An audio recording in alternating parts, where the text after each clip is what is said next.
Praegu, sel hetkel, kui te neid sõnu kuulate, lebab Washingtonis Smithsoniani instituudi laboris hall rusikasuurune kivi. Tema pind on kaetud mustade klaasistunud laikudega. Tema kaal on vaid 1,2 kilogrammi. Aga see kivi muutis kõike, mida me teadsime elu alguse kohta universumis. Sest see kivi ei pärine maalt. Ta ei pärine isegi meie päikesesüsteemi välistest piirkondadest. See kivi on tükk Marsist. Ja detsembris 2025, kui NASA teadlased uurisid selle sisemust uue põlvkonna massispektromeetriga, leidsid nad midagi, mis ei peaks seal olema. Midagi, mis ei saa tekkida lihtsalt keemiliste reaktsioonide tulemusena. Nad leidsid molekule, mis sarnanevad hämmastava täpsusega DNA ehituskividele. See leid ei ole lihtsalt veel üks orgaaniline molekul kosmosest. See on midagi fundamentaalselt erinevat. Sest need molekulid on liiga keerulised, liiga spetsiifilised, liiga täpselt organiseeritud, et tekkida juhuslikult. Need on täpselt sellised molekulid, mida me näeme maal ainult ühe protsessi tulemusena. Elu.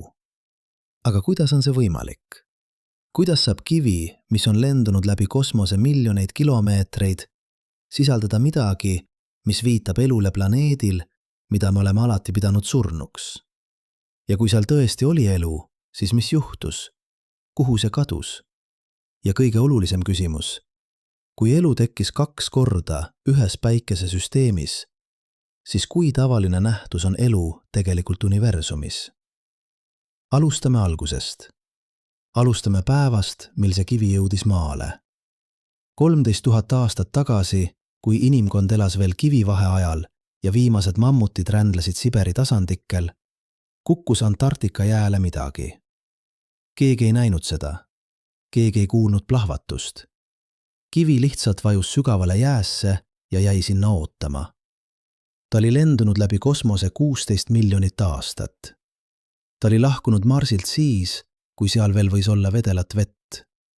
Ja nüüd ta lamas külmutatud ookeani all, oodates. Detsembris 1984 leidis Ameerika teadusekspeditsioon Allan Hillsi piirkonnas Antarktika kõrbes ebatavalise kivi. Geoloog Roberta Score märkas teda jää peal. Kivi oli erinev kõigist teistest. Ta oli tihedam, tumedam. Ta ei sarnanenud ühegi maa kivimiga. Score pakkis ta ettevaatlikult ja saatis NASA Johnson Space Centerisse Houstonis. Kivile anti kataloogi number ALH 84001. Keegi ei teadnud veel, et see on kõige olulisem kivi, mida inimkond kunagi leidnud on. Esimesed analüüsid näitasid midagi uskumatut. Kivi vanus oli 4,5 miljardit aastat. See tähendab, et ta moodustus peaaegu samal ajal kui meie päikesesüsteem ise.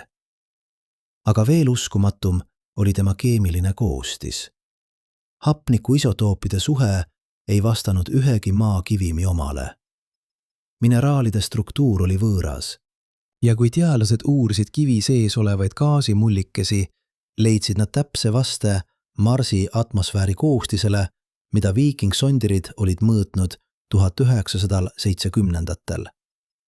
See oli tõesti Marsi kivi. Aga kuidas ta siia jõudis?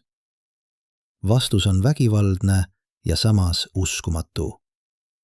Umbes 16 miljonit aastat tagasi tabas Marsi pinda asteroid või komeet.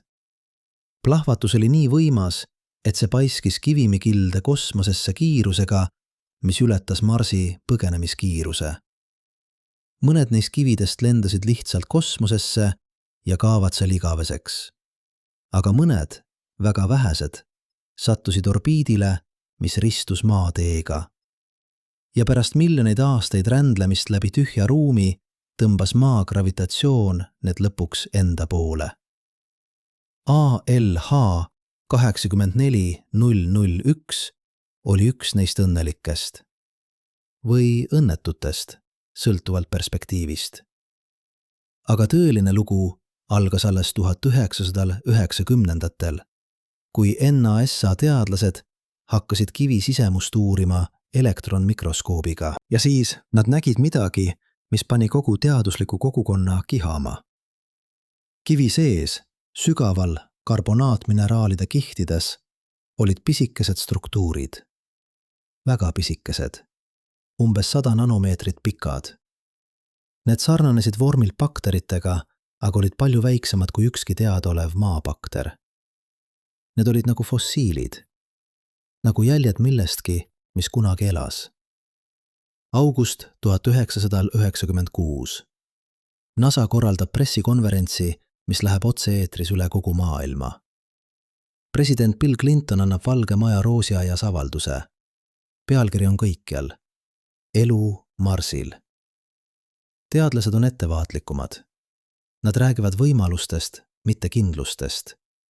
Aga avalikkus on vaimustuses. Me ei ole üksi. Me ei ole kunagi olnud üksi. Aga siis algab kriitika. Teised teadlased väidavad, et need struktuurid võivad olla lihtsalt mineraalid, mis moodustusid ebatavalistes tingimustes. Et need võivad olla kontaminatsioon maalt. Et me näeme seda, mida tahame näha. Ja järgmise 10 aasta jooksul muutub konsensus skeptilisemaks.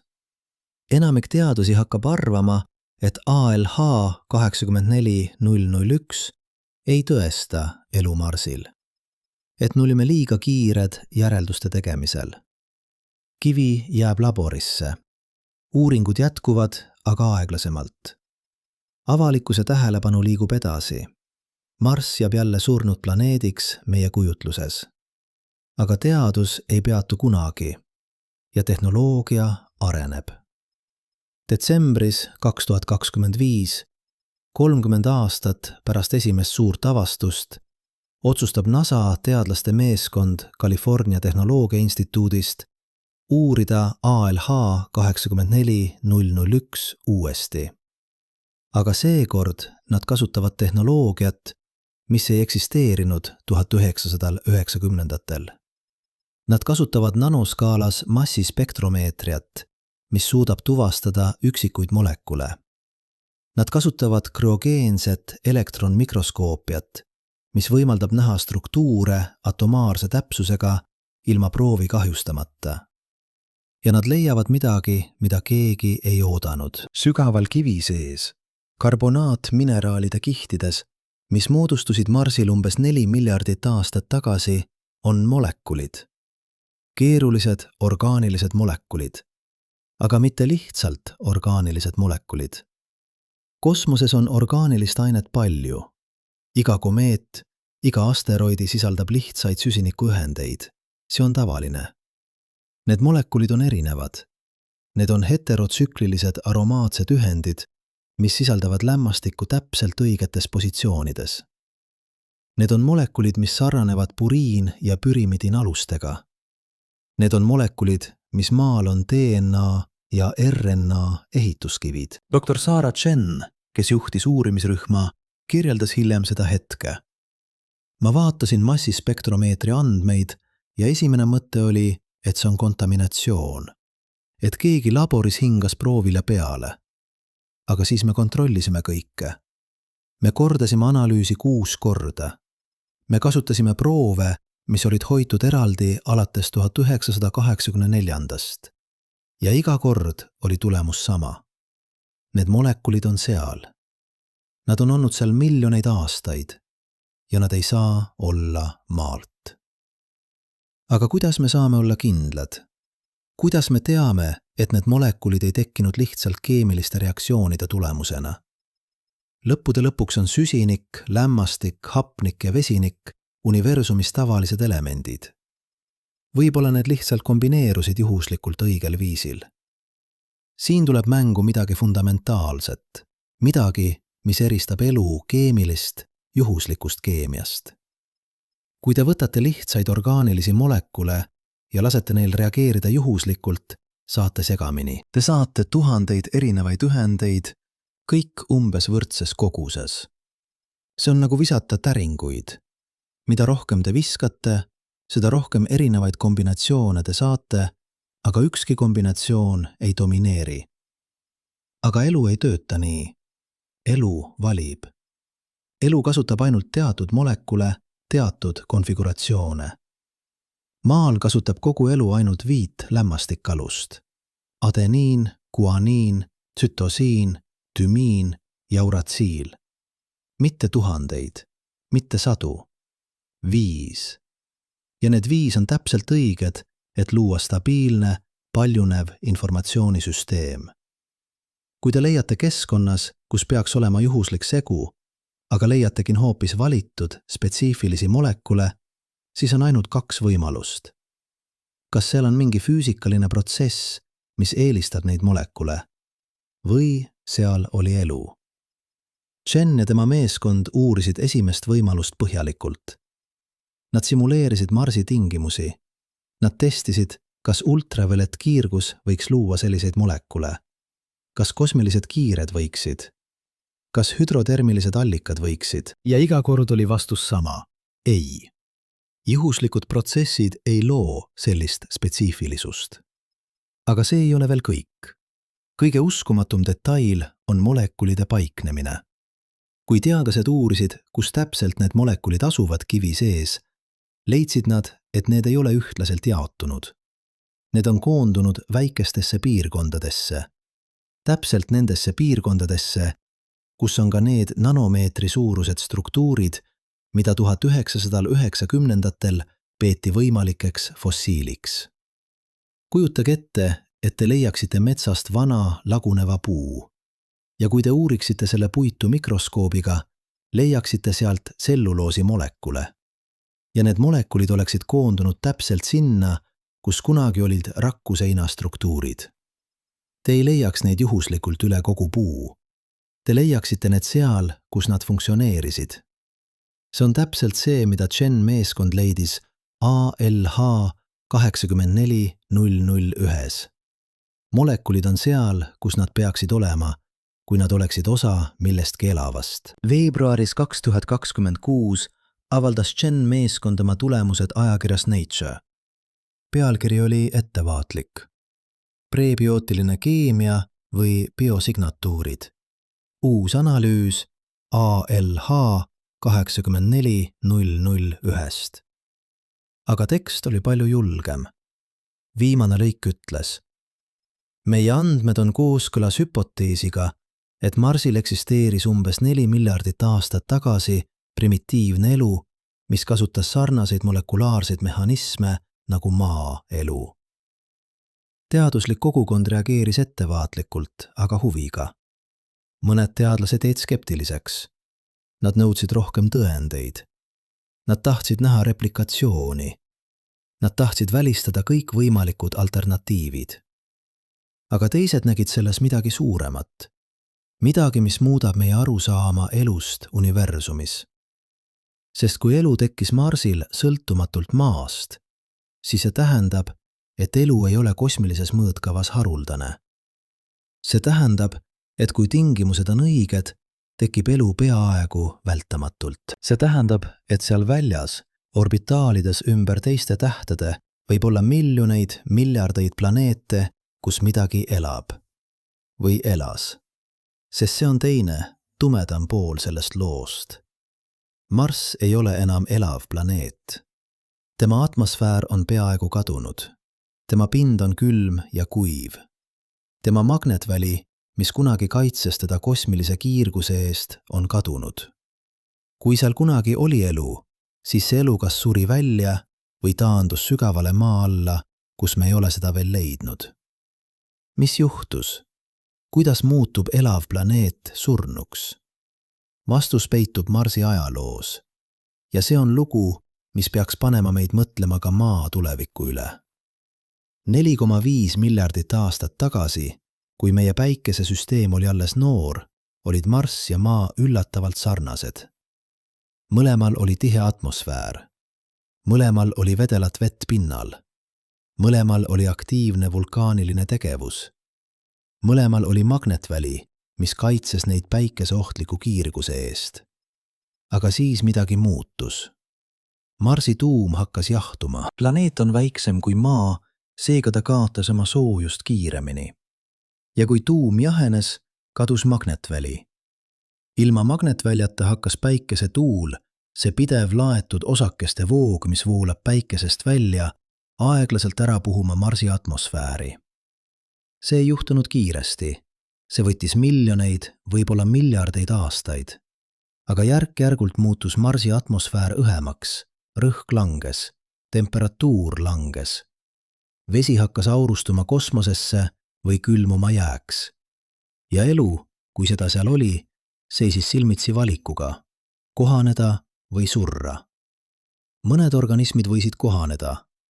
Maal on baktereid, mis elavad kilomeetreid sügaval maa all, kus ei ole päikesevalgust, kus temperatuur on üle 100 kraadi, kus rõhk on tohutu. Kui sellised organismid saavad elada maal, siis võib-olla sarnased organismid elavad Marsi sügavuses praegugi. Aga pindmine elu, kui seda oli, kadus. Ja kõik, mis meist jäi, on molekulid kivides. Molekulid, mis räägivad lugu millestki, mis kunagi oli, aga enam ei ole. Nüüd tuleme tagasi selle küsimuse juurde, mis on kõige olulisem. Kuidas me saame olla kindlad? Kuidas me teame, et need molekulid tõesti viitavad elule, mitte lihtsalt ebatavalisele keemiale? Tõde on see, et me ei saa olla 100% kindlad, mitte veel. Teadus ei tööta absoluutsete kindlustega. Teadus töötab tõenäosustega, tõenditega, järk-järgulise kindluse kasvamisega. Aga vaatame, mis tõendeid meil on. Esiteks, molekulid ise. Need ei ole lihtsalt orgaanilised molekulid. Need on spetsiifilised, keerulised struktuurid, mis sarnanevad täpselt nende molekulidega, mida elu kasutab. Juhuslik keemia ei loo sellist spetsiifilisust. Teiseks, molekulide paiknemine. Need ei ole ühtlaselt jaotunud. Need on koondunud täpselt sinna, kus on ka võimalikud fossiilsed struktuurid. See viitab funktsionaalsele seosele. Kolmandaks, isotoopide suhe. Chen meeskond mõõtis ka süsiniku isotoope neis molekulides ja nad leidsid, et süsinik 12 ja süsinik 13 suhe on veidi erinev ümbritsevast mineraalist. See on täpselt selline erinevus, mida me näeme maal, kui organismid kasutavad süsinikku. Elu eelistab kergemat isotoopi, sest see reageerib kiiremini. Neljandaks, molekulide stabiilsus. Need molekulid on püsinud stabiilsena 4 miljardit aastat. See on võimalik ainult siis, kui nad olid kaitstud. Ja tõepoolest, nad on sügaval karbonaatmineraalide sees, mis moodustusid vees ja siis kiiresti kivistusid, säilitades kõik, mis oli nende sees. Viiendaks, kontekst. Me teame, et varane Marss oli elamiseks sobiv. Seal oli vett, seal oli energia, seal olid kõik vajalikud elemendid. Kui elu sai tekkida maal neis tingimustes, miks mitte ka Marsil? Aga vaatame ka vastuargumente, sest teadus peab olema aus. Esimene vastuargument. Kontaminatsioon. Võib-olla need molekulid pärinevad maalt. Võib-olla nad sattusid kivisse pärast selle maandumist Antarktikasse või võib-olla laboris. Chen meeskond testis seda põhjalikult. Nad uurisid kiviosi, mis olid hoitud eraldi alates 1984. Nad kasutasid steriilseid tehnikaid. Nad võrdlesid molekule Antarktika jääs leiduvate molekulidega. Ja nad leidsid, et ALH 84001 molekulid on erinevad. Need ei vasta ühegi teadaoleva maa kontaminatsiooni allikaga. Teine vastuargument. Ebatavaline keemia. Võib-olla on mingi protsess, mida me ei tea, mis võib luua selliseid molekule ilma eluta. See on õiglane argument. Me ei tea kõike, aga me teame palju. Ja me oleme testinud kõiki teadaolevaid protsesse. Ükski neist ei loo sellist mustrit. Kolmas vastuargument. Me tahame seda liiga väga uskuda. Me otsime elu, seega me näeme elumärke seal, kus neid ei ole. See on kõige raskem vastuargument, sest see puudutab inimese psühholoogiat. Ja see on õige, et me peame olema ettevaatlikud. aga see ei tähenda, et me peaksime ignoreerima tõendeid, kui need on tugevad. Lõpuks jõuame punkti, kus me peame tegema valiku. Kas me usume, et need tõendid on piisavalt tugevad, et toetada hüpoteesi elust Marsil? Või me ootame rohkem? Enamik teadlasi ütleb, ootame rohkem. Aga paljud lisavad, aga see on kõige parem tõend, mis meil seni on olnud. Ja nüüd tuleb kõige põnevam osa, sest me ei pea lihtsalt ootama. Me saame minna ja otsida rohkem. Praegu, sel hetkel, kui te neid sõnu kuulate, on Marsi pinnal 6 aktiivset robotit. Perseverance roomab Jezero kraatri põhjas. Curiosity uurib Galei kraatri nõlvakuid. Hiina Zhurong, kuigi vaikne, alates 2023. lebab Utopia Planitia tasandikul. Ja igaüks neist kannab instrumente, mis võiksid leida vastuse küsimusele, mis on kummitanud meid alates ALH 84001 avastusest. Kas seal on veel elu? Või vähemalt, kas seal oli kunagi rohkem elu kui lihtsalt molekulid ühes kivitükis? Aga siin on paradoks, mis paneb teadlase töösiti ärkvel olema. Me otsime Marsilt elumärke. Me saadame sinna miljardite dollarite eest tehnikat. Me planeerime missioone, mis toovad proove tagasi maale. Aga kõige parem tõend, mis meil on, ei tulnud üheltki neist missioonidest. See tuli juhuslikult. Kivi, mis lendas läbi kosmose ja maandus juhuslikult kohta, kus inimesed seda leida võisid. Mõelge sellele. 16 miljonit aastat kosmoses. 13 000 aastat Antarktika jääs. Ja siis üks geoloog ühe ekspeditsiooni käigus märkab seda. Kui Roberta Skoor oleks sel päeval kõndinud 100 meetrit teises suunas, oleks ALH 84001 endiselt seal, jää all, ja me ei teaks midagi sellest, mida ta kannab. See paneb meid küsima, kui palju me veel ei tea, kui palju tõendeid lebab seal väljas, oodates leidmist. Dr. Michael Meyer, NASA Mars Exploration programmi peateadlane, ütles intervjuus märtsis 2026, ALH 84001 muutis kõike.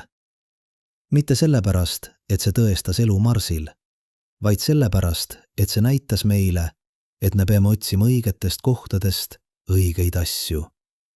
Me ei otsi väikseid rohelisi mehikesi, me otsime molekule, me otsime mustreid, me otsime keemiat, mis ei peaks seal olema. Ja nüüd, 30 aastat pärast esimest suurt avastust, me lõpuks teame, kust otsida.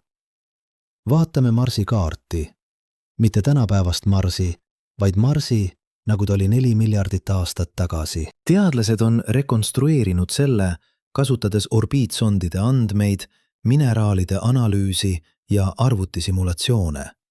Ja see, mida nad näevad, on hämmastav. Varane Marss ei olnud ühtlaselt märg. Seal olid piirkonnad, kus vesi oli stabiilne miljonite aastate jooksul. Seal olid järved, jõed, võib-olla isegi ookean põhjapoolkeral.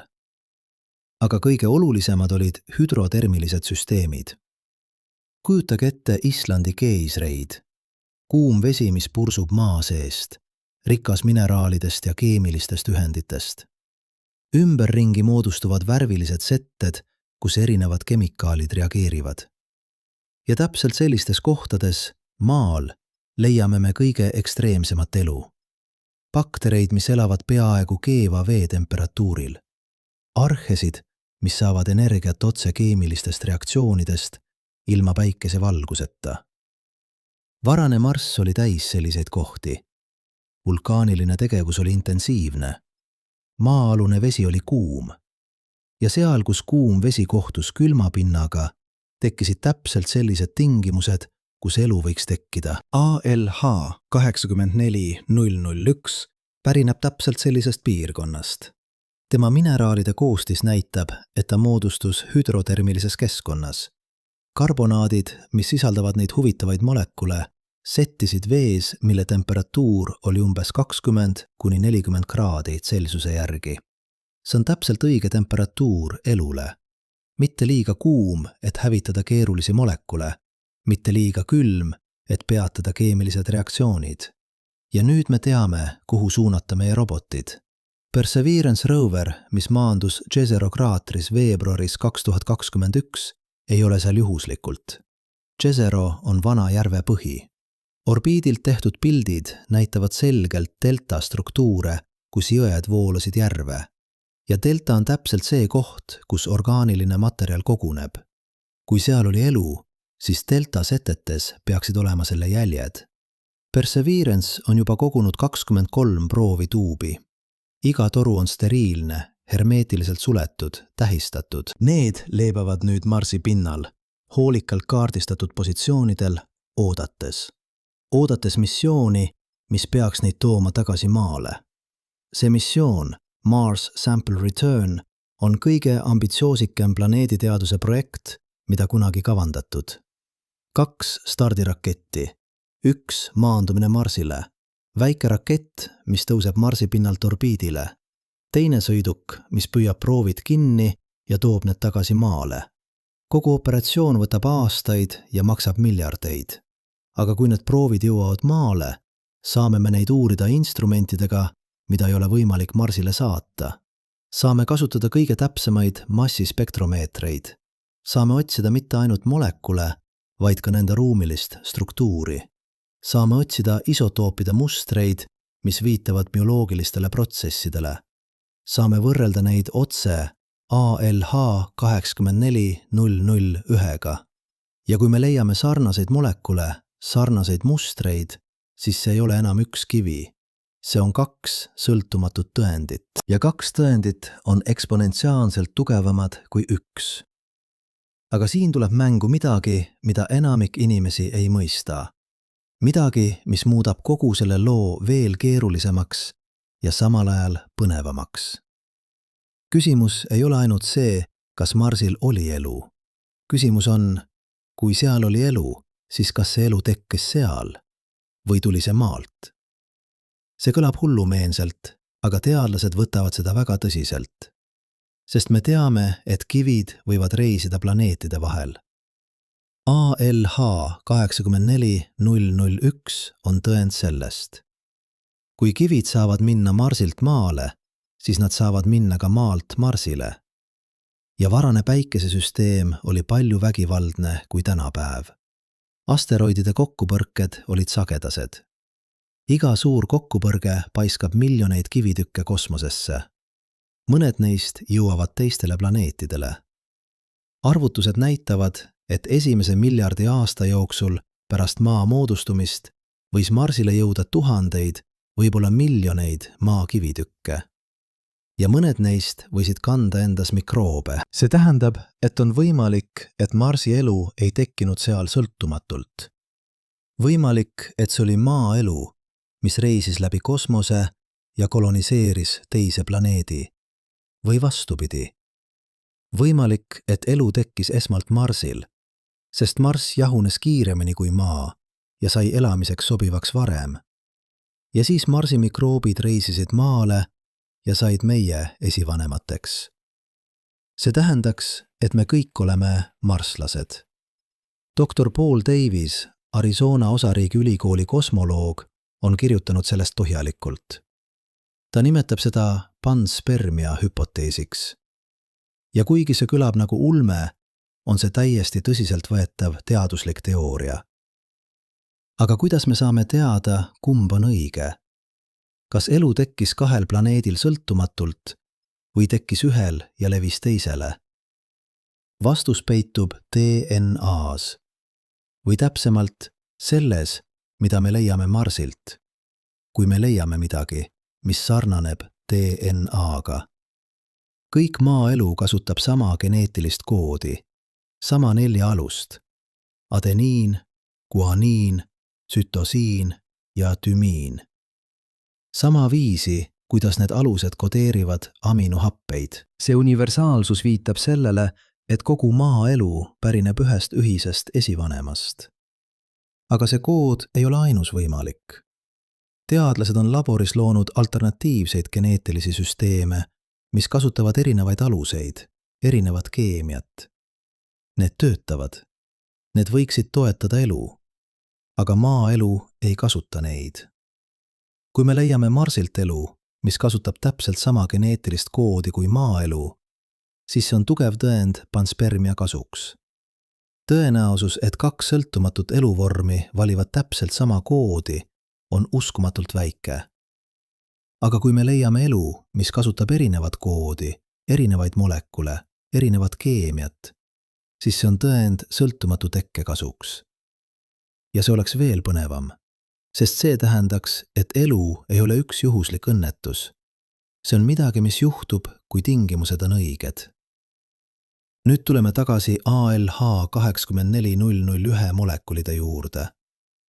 Need molekulid, mis sarnanevad DNA ehituskividega. Kas need on täpselt samad kui maamolekulid või on seal erinevusi? Chen meeskond uuris seda hoolikalt ja nad leidsid midagi huvitavat. Molekulid on sarnased, aga mitte identsed. Seal on väikesed erinevused struktuuris, väikesed variatsioonid, mida me ei näe maamolekulides. See võib tähendada 2 asja. Kas need molekulid on tõesti erinevast eluvormist, mis arenes sõltumatult? Või need on lihtsalt degradeerunud versioonid maatüüpi molekulidest, mis on muutunud miljardite aastate jooksul? Me ei tea veel, aga me saame teada, kui Mars Sample Return missioon õnnestub, kui me leiame värskemaid proove, kui me suudame analüüsida neid piisavalt põhjalikult. Aga on veel üks võimalus. Võimalus, mis on kõige põnevam ja samal ajal kõige raskem testida. Võimalik, et elu Marsil ei ole surnud. Võimalik, et see on lihtsalt peitu läinud. Mõelge sellele. Marsi pind on vaenulik. Ultraviolettkiirgus on intensiivne. Temperatuur kõigub -100 ja +20 kraadi vahel. Atmosfäär on peaaegu olematu. Aga maa all on teissugune lugu. Mitu kilomeetrit maa all on temperatuur stabiilne. Seal võib olla vedelat vett, soojendatud geotermilise soojuse poolt. Seal on kaitse kiirguse eest.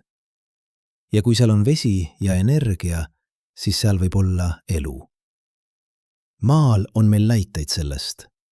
Lõuna-Aafrikas Mponeng kuldkaevanduses 3 kilomeetrit maa all on teadlased leidnud baktereid, mis elavad täielikus isolatsioonis pinnast. Need bakterid ei ole näinud päikesevalgust miljonite aastate jooksul. Nad saavad energiat radioaktiivse lagunemise poolt tekitatud keemilistest reaktsioonidest. Nad paljunevad uskumatult aeglaselt, võib-olla 1 kord sajandi jooksul, aga nad elavad. Kui sellised organismid saavad elada maal, miks mitte Marsil? Probleem on see, et me ei saa sinna jõuda. Meie robotid saavad puurida ainult mõned meetrid sügavusele. Elu, kui see on seal, on palju sügavamal. Aga on kohti, kus sügav Marsi võib olla kättesaadav. Koobad, laavatunnelid, kraatrid, mille põhjas on pragusid, mis ulatuvad sügavale. Ja orbitsondid on leidnud selliseid kohti. 2023. aastal avastas Mars Reconnaissance Orbiter Aarsia Monsi vulkaaninõlva laugu, mis viib alla laavatunnelisse. Termilised kaamerad näitavad, et tunneli sees on temperatuur palju stabiilsem kui pinnal ja spektromeetrid on tuvastanud veeauru signaale, mis tulevad tunnelist. See on täpselt selline koht, kus võiks olla elu. Kaitstud, stabiilne, võib-olla isegi vedelat vett. Aga kuidas me sinna jõuame?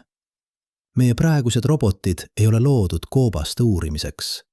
Nad ei saa ronida vertikaalseid seinu. Nad ei saa navigeerida pimeduses.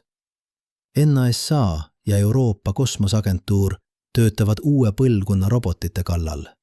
Väiksed kerged droonid, mis saavad lennata Marsi õhukeses atmosfääris. Roomikud, mis on varustatud köitega ja saavad laskuda koobastesse. Isegi ujuvad robotid, kui me leiame maa-aluseid järvi. Aga see kõik on tulevikus. Praegu me saame ainult vaadata orbiidilt ja kujutleda, mis seal all võib olla. Ja siin me jõuame punkti, kus teadus kohtub filosoofiaga.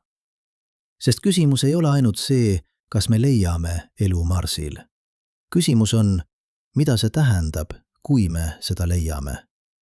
Või kui me seda ei leia? Vaatame mõlemat stsenaariumi. Stsenaarium 1. Me leiame elu Marsil. Või vähemalt leiame ühemõttelised tõendid, et seal oli elu. Molekulid, fossiilid, keemilised mustrid, mis ei saa tekkida ilma eluta. See muudaks kõike. See tähendaks, et elu ei ole kosmilises mõõtkavas haruldane. Kui elu tekkis 2 planeedil ühes päikesesüsteemis, siis statistiliselt peab see olema tavaline nähtus. Galaktikas on 200 miljardit tähte. Kui isegi 1% neist tähtedest on planeedid, kus võib tekkida elu, siis see on 2 miljardit potentsiaalset elupaika. Aga see tõstatab ka raske küsimuse.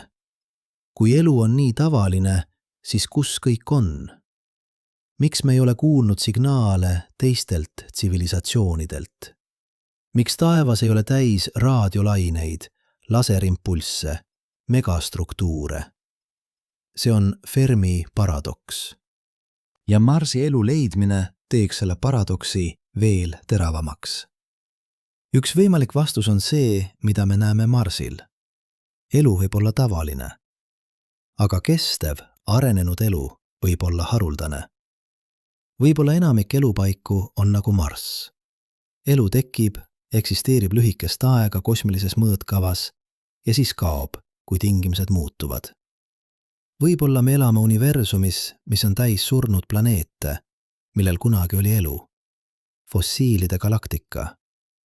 See on tume mõte, aga see on ka hoiatus. Sest kui Marss võis muutuda elust planeedis surnuks, siis sama võib juhtuda Maaga. Stsenaarium 2. Me ei leia elu Marsil. Me otsime veel 10, 20, 50 aastat. Me saadame sinna 10 roboteid. Me toome tagasi 1000 proove ja me ei leia midagi. Mitte molekule, mitte fossiile, mitte mingeid ühemõttelisi tõendeid.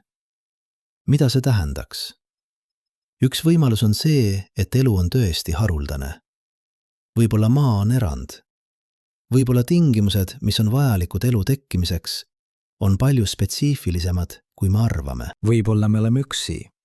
Aga teine võimalus on see, et me lihtsalt ei otsi õigetest kohtadest. Või me ei tea, mida otsida. Või elu Marsil on nii erinev maaelust, et me ei tunne seda ära. See viimane võimalus on kõige intrigeerivam, sest see tähendaks, et meie definitsioon elust on liiga kitsas. Maal on elu põhineb süsinikul, veel ja DNA-l. Aga kas see on ainus võimalus? Kas võib olla elu, mis põhineb ränil? Elu, mis kasutab vedelat metaani vee asemel. Elu, mis ei kasuta DNA-d, vaid mingit täiesti teistsugust informatsiooni salvestamise süsteemi. Teadlased on spekuleerinud selliste võimaluste üle aastaid, aga me ei tea. Me ei saa teada, kuni me leiame midagi. Ja siin me jõuame tagasi ALH 84001 juurde. Sest see kivi, need molekulid, need on meie parim vihje.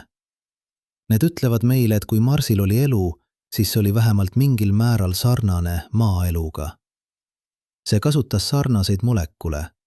See järgis sarnaseid keemilisi põhimõtteid, aga see ei tähenda, et see oli identne. Väikesed erinevused, mida Chen meeskond leidis, viitavad sellele, et seal võisid olla variatsioonid. Kohandused. Erinevused, mis tekkisid, sest Marsi tingimused olid erinevad maa tingimustest. Ja see on see, mis teeb selle loo nii põnevaks. Me ei otsi lihtsalt elu, me otsime elu variatsioone. Me otsime vastust küsimusele, kui paindlik on elu, kui paljusid erinevaid vorme see võib võtta. Praegu, sel hetkel, kui te neid sõnu kuulate, on vastus sellele küsimusele endiselt teadmata. Aga me oleme lähemale kui kunagi varem. Perseverance jätkab oma tööd Jezero kraatris. Curiosity ronib üles Gale'i kraatri keskse mäenõlvakul, uurides kihte, mis räägivad Marsi ajaloo lugu. Euroopa Kosmoseagentuuri Rosalind Franklin rover, mille start on planeeritud 2028, kannab puurseadet, mis suudab jõuda 2 meetrit sügavusele, sinna, kus orgaaniline materjal võib olla paremini säilinud. Ja laborites üle kogu maailma jätkavad teadlased ALH 84001 uurimist. Iga uus tehnoloogia, iga uus instrument annab meile rohkem informatsiooni, rohkem vihjeid, rohkem tõendeid. Me ei tea veel, kuhu see kõik viib, aga me teame, et iga samm toob meid lähemale vastusele. Ja võib-olla, lihtsalt võib-olla, see vastus muudab kõike, mida me arvame teadvat elu, universumi ja meie koha kohta selles. Praegu, sel hetkel, kui te neid sõnu kuulate, istub Pasadenas California Tehnoloogia Instituudi laboris naine, kes vaatab ekraani, kus keerleb 3-mõõtmeline molekulimudel. Doktor Lisa Zhao on veetanud viimased 3 aastat ühe küsimuse kallal, mis tundub lihtne, aga on tegelikult üks keerulisemaid kogu astrobioloogias. Kuidas me teame, et molekul on pärit elust? See ei ole triviaalne küsimus, sest süsinik on universumis 4. kõige levinum element. Ta armastab moodustada ahelaid, rõngaid, keerulisi struktuure. Iga komeet, iga tolmupilv tähtede vahel on täis orgaanilisi molekule. Aga need ei ole elu, need on lihtsalt keemia. Zhao meeskond on välja töötanud meetodi, mida nad nimetavad quote 6. Idee on lihtne. Elu ei loo lihtsalt molekule. Elu loob mustreid. Elu valib. Iga kord, kui rakk sünteesib DNA nukleotiidi, teeb ta sadu väikeseid valikuid. Millist isotoopi kasutada? Kuidas aatomeid paigutada? Millist stereokeemilist konfiguratsiooni eelistada? Ja need valikud jätavad jälje. Quote 7 ütleb Zhao. Quote 8 sama kehtib molekulide kohta. Juhuslik keemia loob segamini, aga elu loob korda. Zhao meeskond analüüsis ALH 84001 molekule, kasutades tehnikat, mida nimetatakse quote 9. Kiraansus on molekuli omadus olla nagu vasak ja parem käsi. Peegelpildid, mis ei ole identsed. Enamik orgaanilisi molekule võivad eksisteerida mõlemas vormis, aga maaelu kasutab ainult ühte vormi. Kõik amiinohapped on vasakukäelised. Kõik suhkrud on paremakäelised. Miks? Me ei tea täpselt. Aga see valik tehti miljardeid aastaid tagasi ja on püsinud. Sest kui te segaksite mõlemat vormi, ei töötaks ensüümid, ei töötaks DNA. Kogu süsteem laguneks. Kui te leiate keskkonnas, kus peaks olema mõlemaid vorme võrdselt, aga leiate ainult ühte, siis on ainult 2 võimalust. Kas seal on mingi füüsikaline protsess, mis hävitab ühe vormi, või seal oli elu? Zhao meeskond leidis, et ALH 84001 molekulides on tugev kiraalse eelistus. Mitte absoluutne nagu maaelus, aga palju tugevam, kui peaks olema juhuslikul keemial. Umbes 70% eelistus ühe vormi kasuks. Quote 10 ütleb Zhao. Quote 11. Aga skeptikud ei anna alla nii kergelt. Dr. James Whitmore Arizona ülikoolist on üks valjamaid kriitikuid. Ta väidab, et kiraalset eelistust võivad põhjustada ka mittebioloogilised protsessid. Quote 12 ütleb Whitmore. Quote 13. See on õiglane argument ja Zhao meeskond testis kõiki neid võimalusi. Nad simuleerisid Marsi tingimusi laboris. Nad kiiritasid sarnaseid mineraale ultraviolettvalgusega, mis oli polariseeritud igal võimalikul viisil. Nad testisid magnetväljade mõju. Nad uurisid, kuidas erinevad mineraalid võivad katalüüsida reaktsioone. Ja iga kord oli tulemus sama. Mittebioloogilised protsessid võivad luua väikest kiraanset eelistust.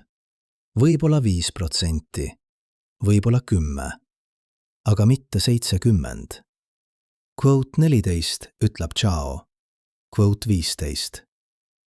Aga see ei ole veel kõik, sest Chao meeskond leidis veel midagi. Kui nad uurisid, kuidas need molekulid on paigutatud kivi sees, leidsid nad, et kiraanse eelistus ei ole ühtlane. Mõnes piirkonnas on see tugevam, mõnes nõrgem. Ja tugevam eelistus on täpselt nendes piirkondades, kus on ka kõige rohkem neid nanomeetri suurusi struktuure, mida 1990-ndatel peeti võimalikeks fossiiliks. See on nagu leida metsast mitte ainult üks laud, vaid terve töökoda. Mitte ainult üks tõend, vaid muster. Mitte ainult üks juhus, vaid süsteem. Ja süsteemid ei teki juhuslikult. Märtsis 2026, kui Chao meeskond avaldas oma tulemused, lisasid nad veel ühe analüüsi, mis pani isegi skeptikud vait jääma. Nad uurisid molekulide sees olevate aatomite täpset paigutust, kasutades tehnikat, mida nimetatakse quote /16 /. See tehnoloogia on nii uus, et ainult 3 laborit maailmas suudavad seda teha. See võimaldab näha, kuidas üksikud aatomid on seotud, milline on nende ruumiline konfiguratsioon, isegi kuidas nad vibreerivad. Ja see, mida nad nägid, oli uskumatu. Molekulid ei olnud lihtsalt sarnased DNA ehituskividele. Mõned neist olid seotud kokku, mitte pikad ahelad nagu tänapäevases DNA-s, aga lühikesed fragmendid, 2, 3, mõnikord 4 nukleotiidi koos. See on täpselt see, mida teoreetilised mudelid ennustavad varajase elu kohta. Enne kui RNA ja DNA arenesid, võis olla etapp, kus lühikesed nukleotiidide fragmendid toimisid primitiivsete geenidena. Mitte piisavalt pikad, et kodeerida keerulisi valke, aga piisavalt pikad, et kanda lihtsaid juhiseid. Piisavalt pikad, et paljuneda. Quote 17 ütleb Chao. Quote 18. Aga kui see on tõsi, siis see tõstatab veel ühe küsimuse. Küsimuse, mis on võib-olla kõige olulisem. Kui Marsil oli primitiivne elu 4 miljardit aastat tagasi, siis miks see ei arenenud? Miks see jäi primitiivseks? Või kui see arenes, siis kuhu see kadus? Vastus võib peituda selles, kui kiiresti Marss muutus.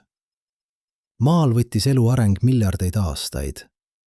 Esimesed rakud ilmusid umbes 3,8 miljardit aastat tagasi. Aga keeruline ja mitmerakuline elu ilmus alles 600 miljonit aastat tagasi. See on 3 miljardit aastat aeglast, järk-järgulist arengut. Marss ei olnud nii kannatlik. Geoloogilised tõendid näitavad, et Marsi kliima muutus drastiliselt umbes 3,7 miljardit aastat tagasi. Magnetväli kadus, atmosfäär hakkas hajuma, temperatuur langes, vesi kadus. Kui Marsil oli elu, siis sellel oli võib-olla ainult 300 miljonit aastat aega areneda. See on silmapilk geoloogilises mõõtkavas. See ei ole piisavalt aega, et areneda lihtsatest molekulidest keerukateks organismideks. Aga see on piisavalt aega, et jätta jälg. Jälg, mida me nüüd leiame. Dr. Robert Hazen Carnegie instituudist on välja töötanud teooria, mida ta nimetab quote 19.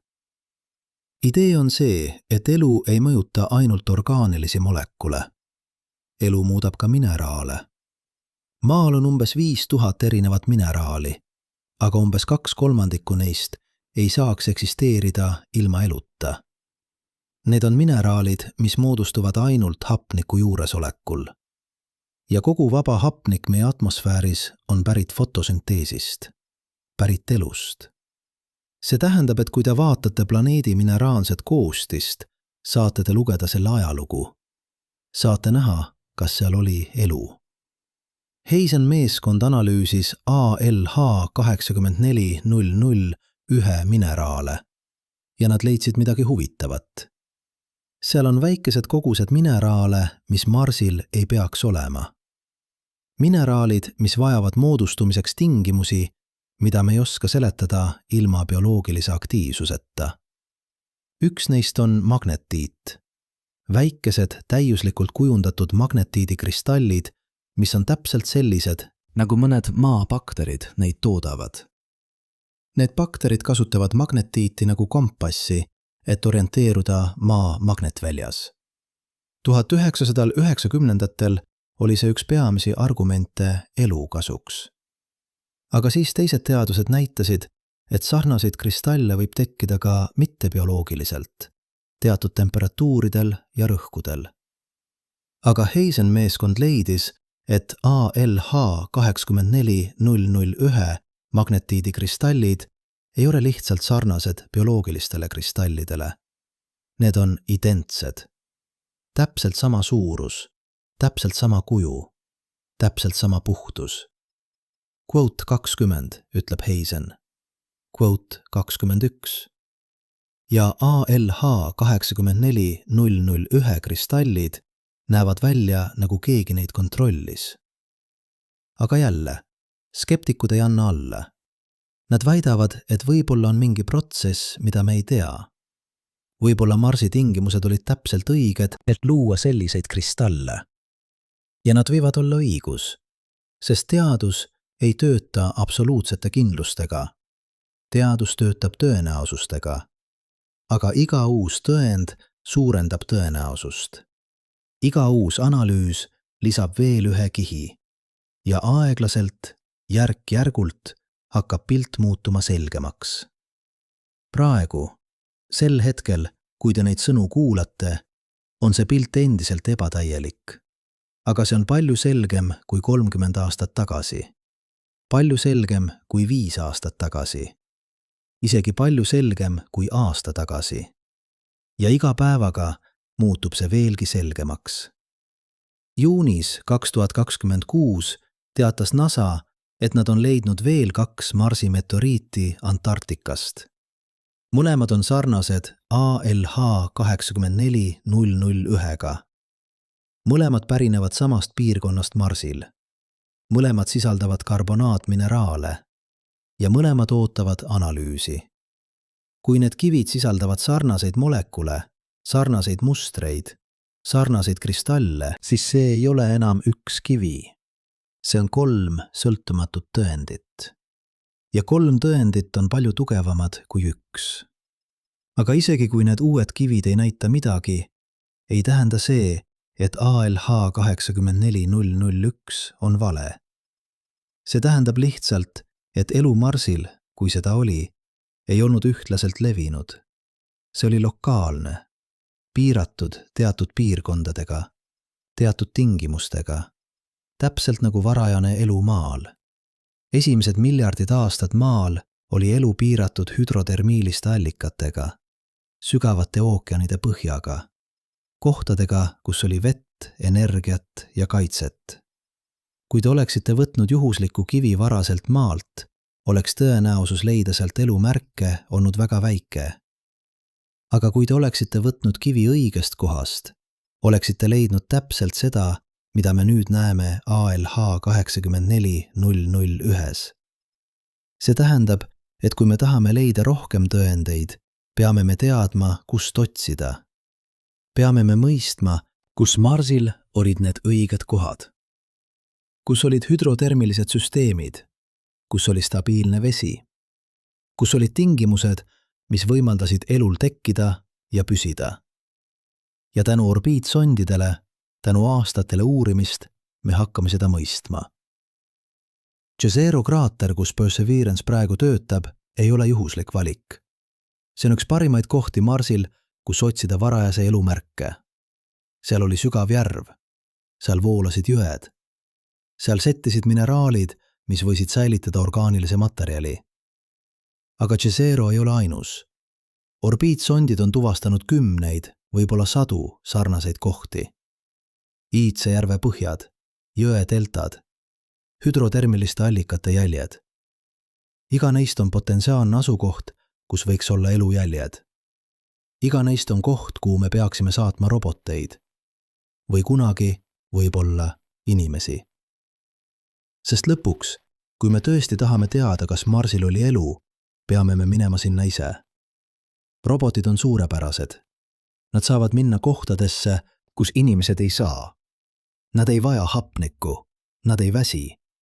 Nad võivad töötada aastaid ilma pausita. Aga robotid on aeglased, robotid on piiratud. Robotid ei saa teha intuitiivseid valikuid.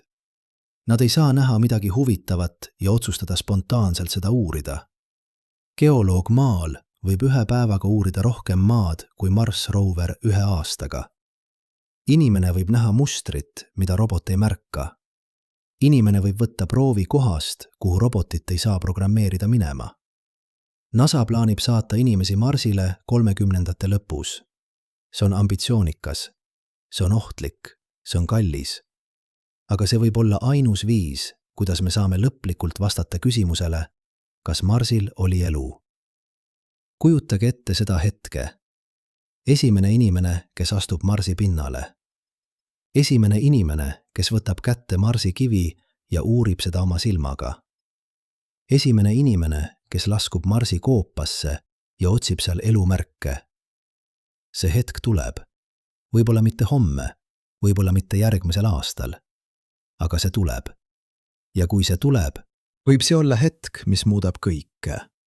Hetk, mis jagab inimkonna ajaloo 2, enne ja pärast. Enne, kui me arvasime, et oleme üksi, ja pärast, kui me teadsime, et ei ole. Või võib-olla see on hetk, mis kinnitab, et me oleme tõesti üksi, et maa on erand, et elu on nii haruldane, nii ebatõenäoline, et see juhtus ainult siin. Mõlemad vastused muudaksid kõike.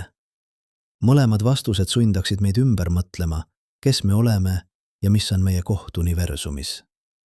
Aga praegu, sel hetkel, me ei tea veel. Me oleme kusagil vahepeal. Vahepeal teadmise ja teadmatuse vahel. Vahepeal lootuse ja kahtluse vahel. Ja see on koht, kus teadus elab. Mitte kindluses, vaid otsimises. Mitte vastustes, vaid küsimustes. ALH 84001 on rohkem kui lihtsalt kivi. See on küsimus.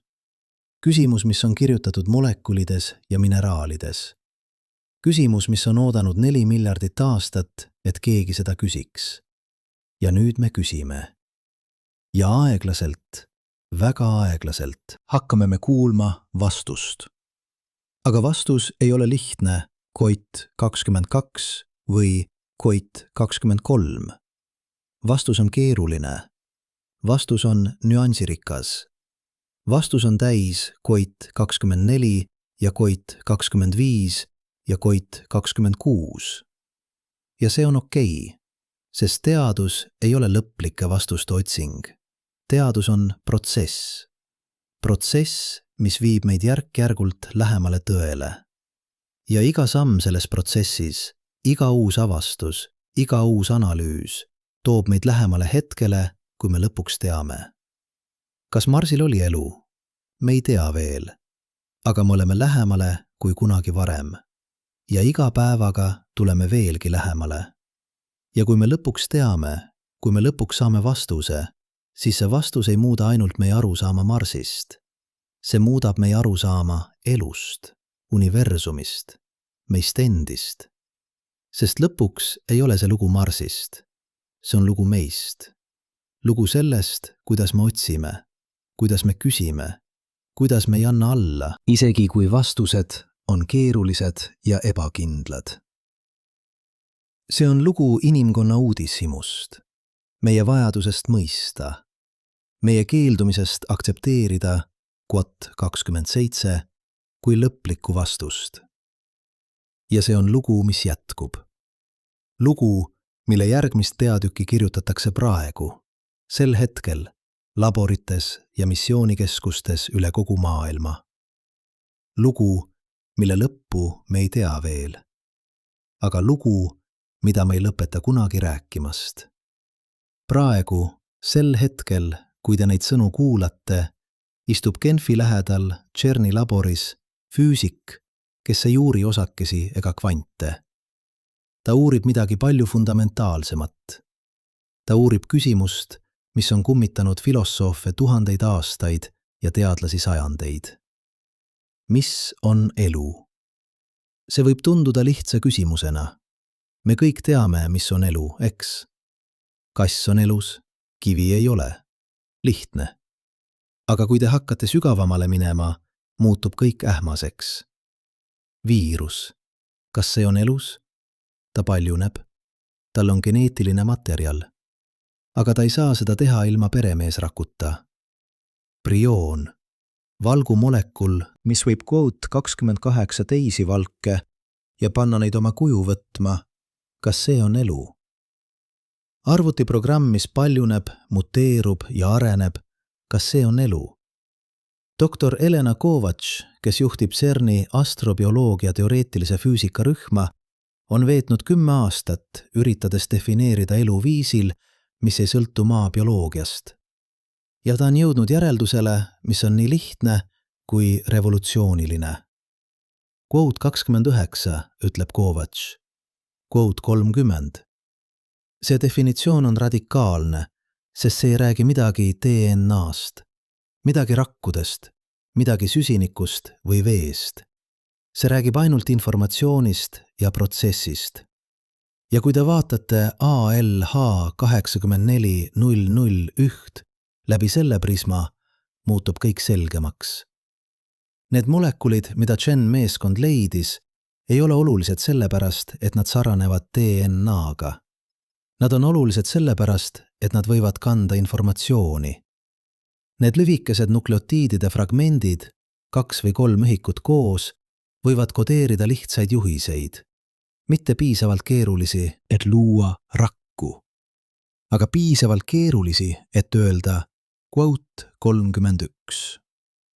Ja kui midagi suudab öelda quote 32 ja seda ka teha, siis see on elu. Primitiivne elu, alles tekkiv elu, aga elu.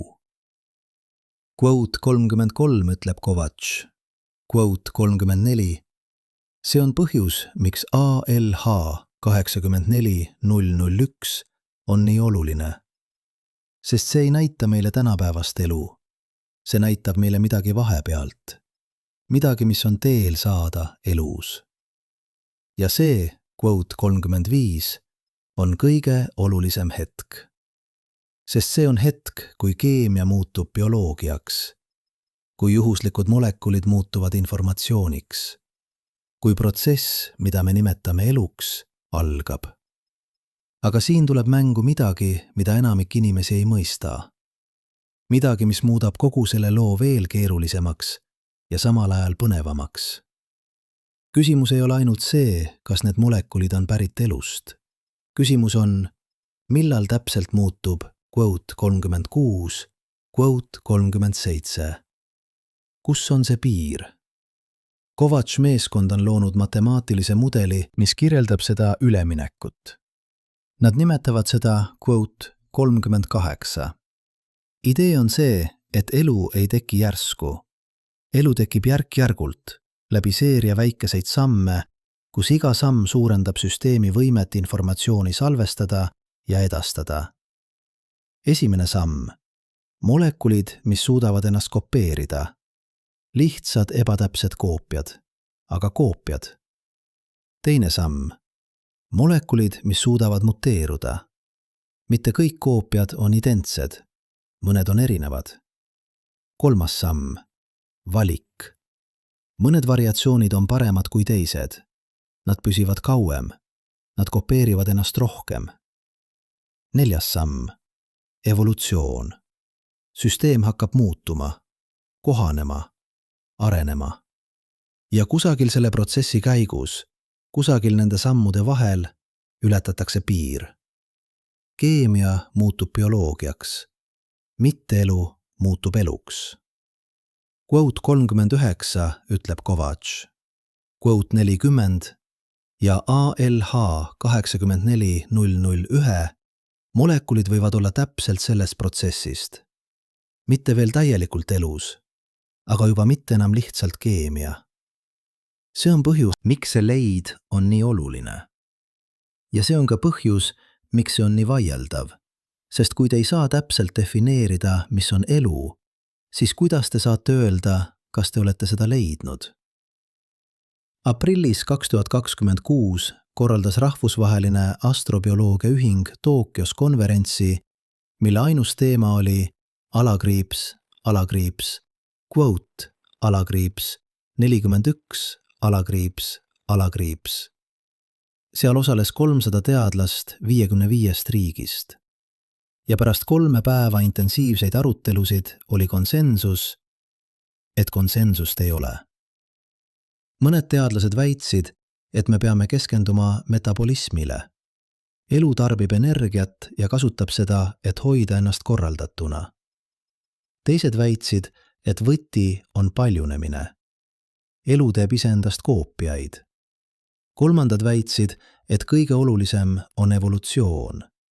Elu muutub aja jooksul. Aga iga definitsiooni puhul oli keegi, kes leidis erandeid.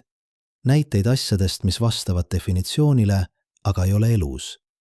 Või asjadest, mis on elus, aga ei vasta definitsioonile. Ja siis tõusis üles vana mees tagumisest reast. Professor Hiroshi Tanaka, 82 aastat vana, kes oli veetnud 60 aastat elu alguse uurimisega. Quote 42 ütles ta vaikselt. Quote 43 . Ja siis ta ütles midagi, mis pani kogu saali vaikima. Quote 44 . See oli hetk, kui kogu arutelu muutus, sest Tanaka oli õige. Me ei saa defineerida elu abstraktselt. Me saame ainult kirjeldada, mida elu teeb, ja siis otsida neid protsesse. Ja kui me vaatame ALH 8400 läbi selle prisma, näeme me täpselt neid protsesse. Molekulid, mis kopeerivad ennast, või vähemalt, mis võivad kopeerida ennast õigetes tingimustes. Molekulid, mis näitavad valikut, kiraalset eelistust, spetsiifilist struktuuri. Molekulid, mis on organiseeritud, mitte juhuslikult jaotunud, vaid koondunud täpselt sinna, kus nad peaksid olema, kui nad oleksid osa süsteemist. Need ei ole tõendid asja kohta. Need on tõendid protsessi kohta. Protsessi, mida me nimetame eluks. Aga nüüd tuleb kõige raskem osa. Osa, mis paneb isegi kõige optimistlikumad teadlased peatuma. Kui me aktsepteerime, et ALH 84001 sisaldab tõendeid elust või vähemalt millestki, mis oli teel saada eluks, siis me peame küsima, miks see peatus? Miks see ei arenenud edasi? Vastus võib olla lihtne. Aeg. Marss muutus liiga kiiresti. Elu ei jõudnud areneda piisavalt kaugele, et kohaneda. Aga see tõstatab veel ühe tumedama küsimuse. Küsimuse, mis puudutab mitte ainult Marsi, vaid kogu universumit. Kui elu võib tekkida, aga siis surra välja enne, kui see jõuab areneda, siis kui tavaline see on? Kui palju planeete seal väljas on, kus elu tekkis, eksisteeris lühikest aega ja siis kadus, jätmata endast muud jälge kui molekulid kivides. See on Fermi paradoksi tume versioon. Mitte quote 45, vaid quote 46. Doktor Amanda Foster SETI instituudist on veetnud 20 aastat raadiosignaalide otsimisega teistelt tsivilisatsioonidelt. Ja ta on järk-järgult muutunud pessimistlikumaks. Quote 47 ütleb ta. Quote 48 aga Foster ei ole alla andnud, sest on veel üks võimalus. Võimalus, mis on nii lootusrikas kui hirmutav. Võimalik, et elu ei sure kunagi täielikult välja. Võimalik, et see lihtsalt ootab. Maal on baktereid, mis suudavad minna seisundisse, mida nimetatakse quote 49. Nad ei ole surnud, aga nad ei ole ka päriselt elus. Nad on kusagil vahepeal. Nad ei tarbi energiat, nad ei paljune, Nad lihtsalt on. Ja nad võivad püsida selles seisundis miljoneid aastaid, oodates tingimusi, mis muutuvad jälle sobilikuks. Antarktika jääs on leitud baktereid, mis olid külmutatud 2 miljonit aastat. Ja kui teadlased neid sulatavad ja annavad neile toitaineid, hakkavad nad jälle elama. Nagu miski ei oleks juhtunud. Kui sellised organismid saavad elada maal, miks mitte Marsil? Võib-olla sügaval Marsi maa all, kilomeetreid alla pinna, kus on veel soojust ja võib-olla vett, on midagi, mis ootab. Midagi, mis on oodanud miljardeid aastaid. Midagi, mis ei ole surnud, aga ei ole ka päriselt elus. Ja võib-olla, kui tingimused muutuvad jälle sobilikuks, kui Marss soojendub, kui atmosfäär muutub tihedamaks, kui vesi naaseb pinnale, ärkab see miski üles. See kõlab nagu ulme, aga teadus ei välista seda. Quote 50 ütleb Foster. Quote 51. Ja nüüd me jõuame punkti, kus me peame olema ausad. Täiesti ausad. Ma olen rääkinud teile lugu ALH 84001. Ma olen rääkinud teile molekulidest, mineraalidest, tõenditest. Ma olen rääkinud teile teadlastest, kes usuvad, et seal oli elu, ja teadlastest, kes on skeptilised. Aga tõde on see, me ei tea. Mitte veel. Mitte kindlalt. Ja ma tean, et see ei ole vastus, mida te tahate kuulda. Te tahate kindlust. Te tahate, et ma ütleksin quote 52 või quote 53. Aga teadus ei tööta nii. Teadus töötab tõenäosustega, tõenditega, järk-järgulise kindluse kasvamisega. Ja praegu, sel hetkel, on tõenäosus, et ALH 84001 sisaldab elumärke suurem kui kunagi varem. Aga see ei ole veel kindlus. Mõned teadlased ütlevad 60% tõenäosus, teised ütlevad 80%. Mõned skeptikud ütlevad 20%, aga keegi ei ütle 0 ja keegi ei ütle 100, sest me ei tea veel kõike. Me ei tea, kas on mingeid protsesse, mida me ei tea, mis võivad luuda selliseid molekule ilma eluta. Me ei tea, kas meie analüüsid on piisavalt täpsed. Me ei tea, kas me tõlgendame andmeid õigesti. Ja see on okei. See on rohkem kui okei. See on see, kuidas teadus peaks töötama. Teadus ei ole dogma. Teadus ei ole usk. Teadus on protsess. Protsess, kus me küsime küsimusi, kogume tõendeid, testame hüpoteese ja aeglaselt, väga aeglaselt liigume lähemale tõele.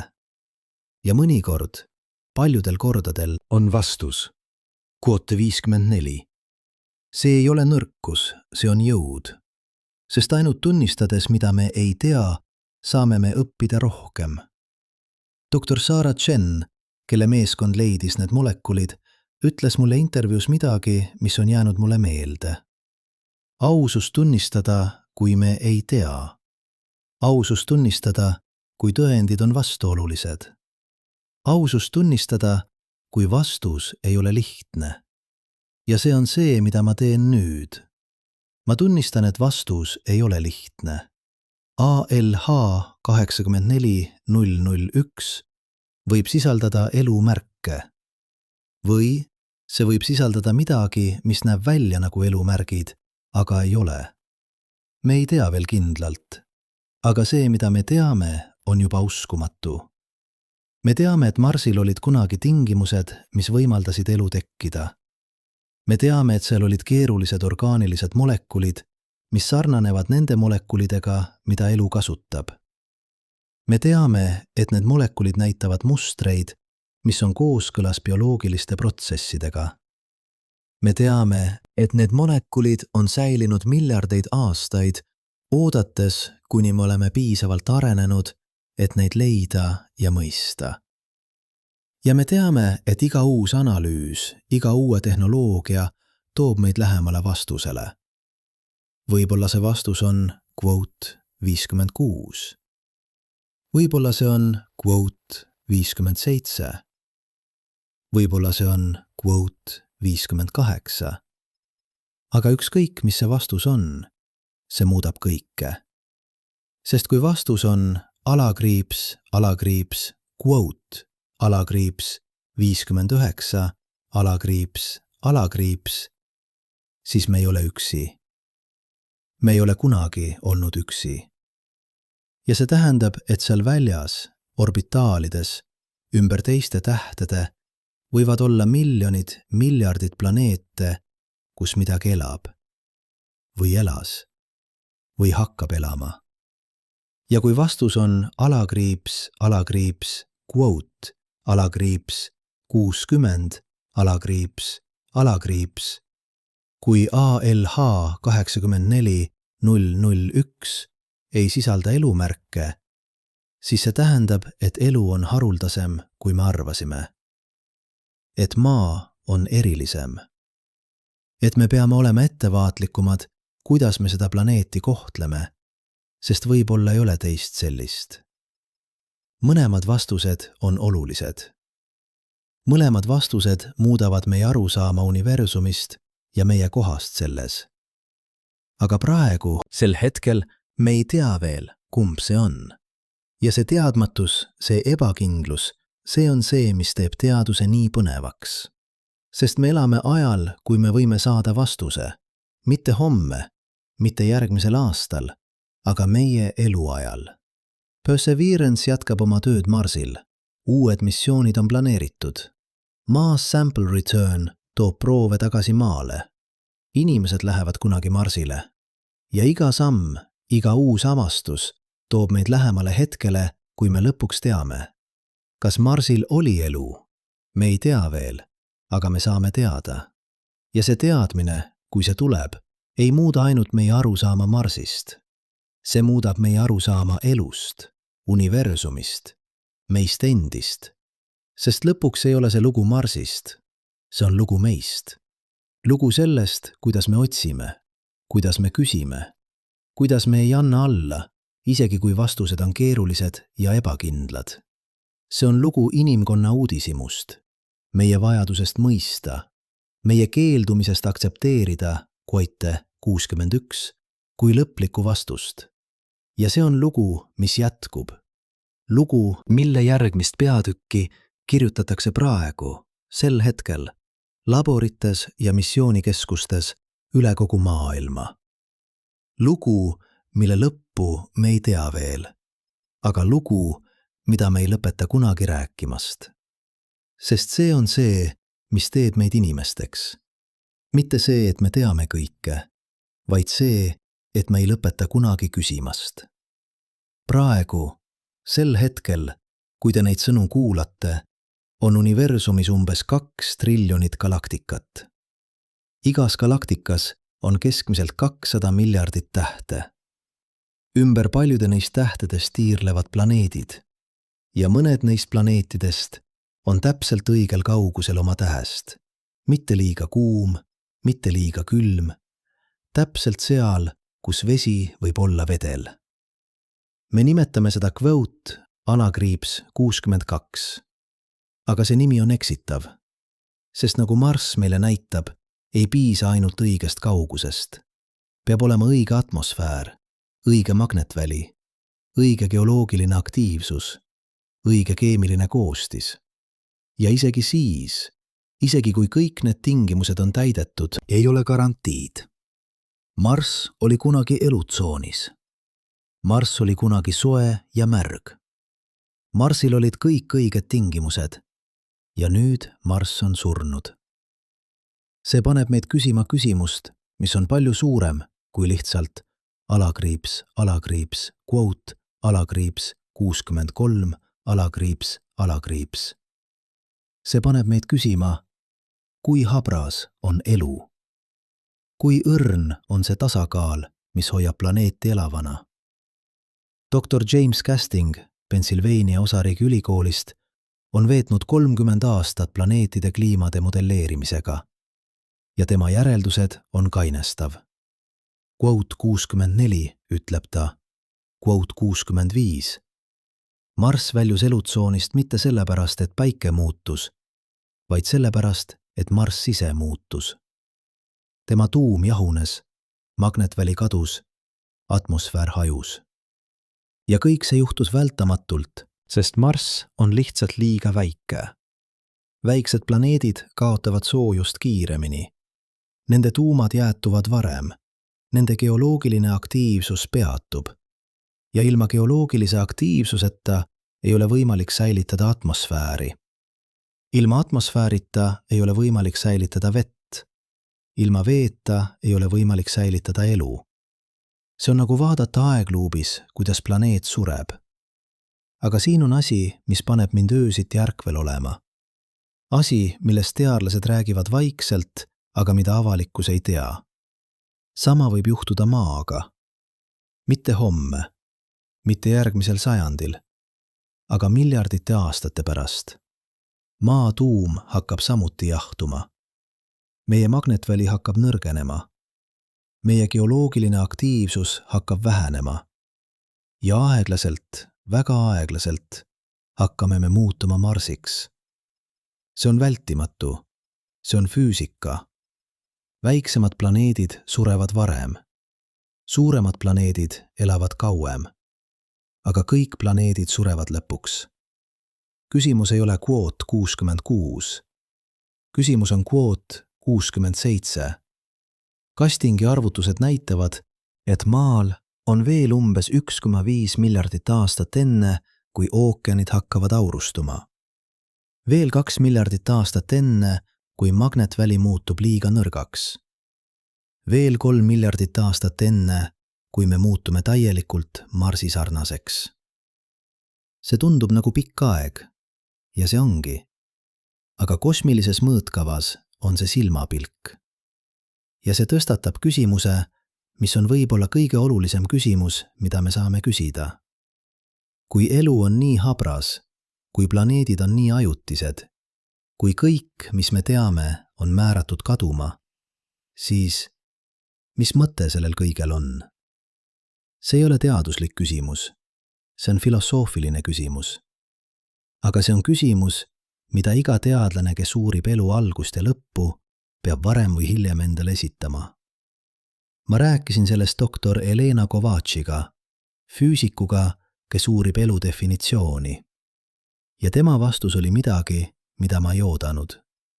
Quote, 68, ütles ta. Quote, alakriips, 69, alakriips. Mõelge sellele. Laul ei ole vähem ilus sellepärast, et ta lõpeb. Päikeseloojang ei ole vähem imetlusväärne sellepärast, et ta kestab ainult mõned minutid. Hetk ei ole vähem oluline sellepärast, et ta möödub. Ja võib-olla elu on sama. Võib-olla elu ei ole mõeldud kestma igavesti. Võib-olla elu on mõeldud juhtuma, särama ja siis kaduma, jättes endast ainult jälje. Molekulid kivides, fossiilid setetes, mälestused nende jaoks, kes tulevad pärast. ALH 84001 on täpselt see. Jälg. Jälg millestki, mis kunagi oli, aga enam ei ole. Jälg protsessist, mis juhtus 4 miljardit aastat tagasi ja kestis võib-olla ainult miljoneid aastaid. Silmapilk geoloogilises mõõtkavas. Aga see jälg on piisav, et rääkida meile lugu. Lugu sellest, et me ei ole esimesed. Lugu sellest, et elu on proovinud varem. Lugu sellest, et universum ei ole külm ja tühi, vaid täis võimalusi, täis katseid, täis hetkeid, kui midagi uskumatut juhtub. Ja see toob meid tagasi küsimuse juurde, millega me alustasime. Mis me ei tea? Me ei tea, kas elu on tavaline või haruldane. Me ei tea, kas elu, mis tekib, tavaliselt areneb või tavaliselt sureb välja. Me ei tea, kas intelligentsus on vältimatu või juhuslik. Me ei tea, kas seal väljas on teisi tsivilisatsioone või oleme me tõesti üksi. Me ei tea, kas universum on täis elu või täis surnud planeete, mis olid kunagi elavad. Me ei tea, kas elu on kosmilises mõõtkavas püsiv nähtus või ajutine anomaalia. Me ei tea isegi täpselt, mis on elu. Kus on piir keemia ja bioloogia vahel? Millal täpselt muutub protsess, mida me nimetame eluks, millekski, mida me võime nimetada eluks? Ja kõige olulisem, me ei tea, kas ALH 84001 tõesti sisaldab elumärke või lihtsalt midagi, mis näeb välja nagu elumärgid. Aga siin on asi, mida me küll teame. Me teame, et küsimused on olulisemad kui vastused. Sest vastused sulgevad uksed, aga küsimused avanevad neid. Kui me ütleksime kindlalt, quote, 70, siis me lõpetaksime otsimise. Me lõpetaksime küsimise. Me lõpetaksime imestamise. Ja kui me ütleksime kindlalt, quote, 71, siis sama. Me lõpetaksime. Aga praegu, sel hetkel, me ei lõpeta. Me jätkame, me otsime, me küsime, me imestame. Ja see pidev otsimine, see lõputu uudisimu, see keeldumine aktsepteerida, alakriips, quote, 72, alakriips, kui lõplikku vastust. See on see, mis teeb meid inimesteks. Dr. Sarah Chen, kelle meeskond leidis need molekulid ALH 84001, ütles mulle midagi, mis on jäänud mulle meelde. Quote 73. See on teaduse ilu. Mitte kindlus, vaid avastamine. Mitte vastused, vaid küsimused. Mitte lõpp-punkt, vaid teekond. Ja see teekond jätkub. Perseverance roomab Jezero kraatri põhjas, kogudes proove, mis võivad muuta kõike. Curiosity ronib üles Gale'i kraatri nõlvakul, lugedes Marsi ajaloo lugu kiht-kihi kaupa. Euroopa Rosalind Franklin roover valmistub stardiks, kandmas puurseadet, mis jõuab sügavamale kui ükski robot varem. Ja laborites üle kogu maailma jätkavad teadlased ALH 84001 uurimist. Iga uue tehnoloogiaga leides midagi uut. Aga kõige olulisem ei ole see, mida me leiame. Kõige olulisem on see, et me otsime. Nüüd ma tahan, et te teeksite midagi. Ma tahan, et te sulgeksite hetkeks silmad ja kujutleksite. Kujutlege Marsi 4 miljardit aastat tagasi. Soe planeet, sinine taevas, ookean põhjapoolkeral, jõed, mis voolavad mägedest allapoole, järved, mis säravad päikese käes. Ja kusagil, võib-olla hüdrotermilise allika ääres, võib-olla järve põhjas, võib-olla jõe deltas, juhtub midagi. Molekulid hakkavad ennast kopeerima. Informatsioon hakkab ennast edastama. Protsess, mida me nimetame eluks, algab. See ei ole dramaatiline, see ei ole äkki. See on aeglane, järk-järguline, peaaegu märkamatu. Aga see juhtub. Ja siis, miljoneid aastaid hiljem, hakkab planeet muutuma. Atmosfäär hakkab õhenema. Temperatuur hakkab langema. Vesi hakkab kaduma. Ja see väike, habras, alles tekkiv elu seisab silmitsi valikuga. Kohaneda või surra. Mõned organismid kohanevad. Nad lähevad sügavamale. Nad muutuvad vastupidavamaks. Nad ootavad. Aga teised ei suuda. Nad surevad. Ja nende molekulid jäävad kivisse. Ootama. Ootama miljardeid aastaid. Ootama, kuni keegi neid leiab. Ja siis, 16 miljonit aastat tagasi, tabab asteroid Marsi pinda. Plahvatus paiskab kivitükid kosmosesse. Üks neist kividest kannab endas neid molekule, neid jälgi, seda lugu. Ja see kivi lendab läbi tühja ruumi, läbi külma, läbi pimeduse. 16 miljonit aastat, kuni lõpuks 13 000 aastat tagasi kukub ta Antarktika jääle. Ja seal ta lebab, oodates. Oodates, kuni üks liik, üks planeet, üks tsivilisatsioon areneb piisavalt kaugele, et teda leida, et teda mõista, et küsida õigeid küsimusi. ja 1984. aastal keegi leiab ta. Ja 2025 keegi mõistab, mida ta kannab. See on lugu, mida ALH 84001 räägib. Lugu ajast, lugu ruumist, lugu elust, mis proovis, aga ei suutnud. Lugu jäljest, mis jäi. Aga see on ka lugu meist, sest vaadake, mis me oleme teinud. Me oleme võtnud kivi, mis lendas läbi kosmose 16 miljonit aastat ja me oleme lugenud selle lugu. Me oleme vaadanud molekule, mis moodustusid 4 miljardit aastat tagasi ja me oleme mõistnud, mida need tähendavad. Me oleme uurinud kristalle, mis on väiksemad kui bakterid ja me oleme näinud neis mustreid, mis räägivad meile protsessidest, mis juhtusid enne, kui maa oli isegi täielikult moodustunud. Me oleme võtnud ühe väikese kivi ja me oleme kasutanud seda, et mõista kogu universumit. See on uskumatu, see on imetlusväärne. See on see, mis teeb inimkonna eriliseks. Mitte see, et me oleme kõige tugevamad, me ei ole. Mitte see, et me oleme kõige kiiremad, me ei ole. Mitte isegi see, et me oleme kõige intelligentsemad. Võib-olla me ei ole. Aga me oleme uudishimulikud. Me oleme püsivad. Me ei anna alla. Me vaatame tähti ja küsime, mis seal on? Me vaatame kive ja küsime, mis lugu nad räägivad? Me vaatame minevikku ja küsime, mis juhtus? Me vaatame tulevikku ja küsime, mis võib juhtuda? Ja me ei lõpeta kunagi küsimast. Nüüd ma tahan, et te avaksite silmad. Vaadake ümber. Vaadake seda ruumi, kus te olete. Vaadake oma käsi. Vaadake oma keha. Te olete tehtud aatomitest, mis moodustusid tähtede sees. Süsinik teie kehas oli kunagi osa tähest, mis plahvatas miljardeid aastaid tagasi. Hapnik, mida te hingate, loodi teises tähetuumas. Raud teie veres oli kunagi osa supernoovast. Te olete kirjasõna mõttes tähetolm. Te olete universumi osa, mis on muutunud teadlikuks. Te olete aatomid, mis on organiseerunud viisil, mis võimaldab neil mõista iseennast.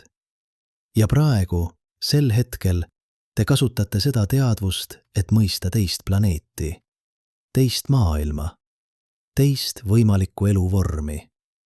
See on uskumatu. Ja see toob meid tagasi sinna, kust me alustasime. Mäletate? Me alustasime kiviga. Väike, hall, rusikasuurune kivi Smithsoniani laboris. Aga see kivi ei ole lihtsalt kivi. See kivi on sild. Sild 2 planeedi vahel. Sild 2 aja vahel. Sild 2 võimaliku eluvormi vahel. Ja me oleme need, kes kõnnivad üle selle silla. Me oleme need, kes loevad seda lugu. Me oleme need, kes küsivad neid küsimusi. Kas Marsil oli elu? Ma ei tea.